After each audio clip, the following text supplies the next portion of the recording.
Donc aujourd'hui, nous sommes à Sèche-sur-Loire chez Thierry et Sandra, qui sont nos éleveurs de chèvres soignants parmi nos 600 éleveurs de la coopérative. On a voulu quelque chose de très convivial. L'éleveur raconte sa journée type, comment il nourrit les chèvres, de quoi est faite l'alimentation de ses chèvres. Ensuite, il y a une deuxième partie dans la salle de traite et puis une partie qui est assez sympa où on fait découvrir et goûter le lait qui est frais, là, qui est juste sorti du tank. Et donc ça a été une belle découverte puisque les consommateurs s'attendent à un goût très fort en chèvre alors que pas du tout. Et étonnamment, tout le monde a adoré, même ceux qui étaient réticents en ont repris. Et puis après, donc, une troisième partie qui est la partie où on va voir les chevrettes. C'est nos tout jeunes chèvres qui ont 4 mois. On termine par une étape où on parle du parcours du lait de chèvre, comment on fabrique un fromage, un yaourt. Et puis après, l'étape ultime, bien sûr, c'est la dégustation des produits. C'est un peu la consécration de la journée. On sait que les consommateurs attendent ça. Et puis nous, c'est le moment aussi de parler, d'échanger avec eux. C'est un plaisir de recevoir des gens aujourd'hui parce que ça leur permet de voir ce qui se passe à la ferme. Et c'est vrai que l'élevage caprin est très peu connu. C'est un animal que je connais depuis longtemps, que j'aime bien. Mon frère a été élevé au lait de chèvre, donc on a toujours eu des animaux, des petits animaux dans la famille. C'est des animaux qui sont espiègles, qui sont agréables, qui sont gentils. Je me retrouvais plus avec des chèvres qu'avec des vaches.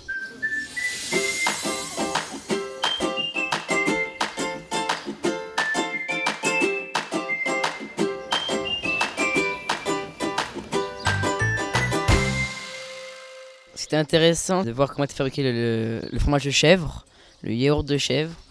J'ai trouvé ça trop cool parce que du coup il y avait des chèvres et il y avait des petites visites, presque toutes les étapes qu'on faisait pour le fromage. Moi je croyais que c'était facile à les fabriquer et j'ai eu tout faux. Ça m'a fait une grande découverte. On a appris plein de choses, comment il était fait, comment étaient traités les chefs qui font le fromage et le lait. C'était marrant, elles mordent les habits et elles nous suivent partout. On a choisi de venir en famille parce que c'était une belle occasion, un beau cadeau de la part de Rial et puis de découvrir ce métier tous ensemble. Parce qu'on consomme beaucoup de fromage de chèvre et de voir un peu là où tout commence, de rencontrer des gens extraordinaires. C'était une belle occasion de partager ce moment. Ce qui m'a marqué, c'est finalement toute l'exploitation. Enfin, il y a énormément de chèvres, il en faut beaucoup pour produire beaucoup de litres de lait. Sincèrement, je ne m'attendais pas du tout à ça.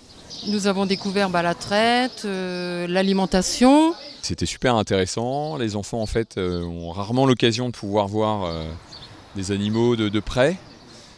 Ils étaient enchantés parce qu'ils ont pu se balader au milieu des biquettes. On est consommateurs du best-seller Soignon, le fromage de chèvre. Je pense qu'on en a toujours un dans le frigo. Toute l'équipe Soignon marketing est vraiment très heureuse d'organiser ce type d'événement. Pour nous, c'est un peu le relais, la suite du Salon de l'Agriculture. On aime ce contact avec les consommateurs, c'est un moment d'échange aussi. Et puis c'est aussi un moment avec nos éleveurs. Et il y en aura d'autres et on va en organiser d'autres parce que les consommateurs, ça leur plaît et nous le demandent aussi.